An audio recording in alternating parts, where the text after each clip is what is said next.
अहम खबर है। दुआ ज़हरा केस में सिंध हाई कोर्ट ने महफूज किया गया फैसला सुना दिया। सिंध हाई कोर्ट ने दुआ ज़हरा को अपनी मर्जी से फैसला करने की इजाज़त दे दी है। अब से कुछ देर पहले सिंध हाई कोर्ट ने फैसला महफूज किया था और अब खबर यह आ रही है कि महफूज किया गया फैसला सुना दिया। फैसले के मुताबिक सिंध हाई कोर्ट ने दुआ ज़हरा को अपनी मर्जी से फैसला करने की इजाज़त दे दी है। तफसीलात जान लेते हैं।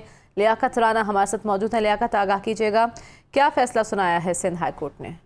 देखें, सिंध हाई कोर्ट के जस्टिस जुनैद गफ्फार और जस्टिस अमजद सेतो पर मुश्तमिल डिवीजन बेंच ने कुछ देर पहले दुआ ज़हरा केस का जो आज प्रोसीडिंग के बाद फैसला महफूज किया था वो सुना दिया है। 3 सफ़ात पर मुश्तमिल इस फैसले में दुआ ज़हरा को अपनी मर्जी से फैसला करने की इजाजत दी है कि वो अपने शौहर के साथ जाना चाहे या अपने वालिदैन के पास जाना चाहे, ये उसकी मर्जी पर मुनसर है। अदालती फैसले में ये कहा गया कि दुआ ज़हरा के जो बयान हल्फी है उसकी रोशनी में और दीगर जो शवाहिद सामने आए हैं उससे ये साबित होता है कि दुआ ज़हरा के अगवा का जो मुकदमा दर्ज कराया था वो मुकदमा नहीं बनता।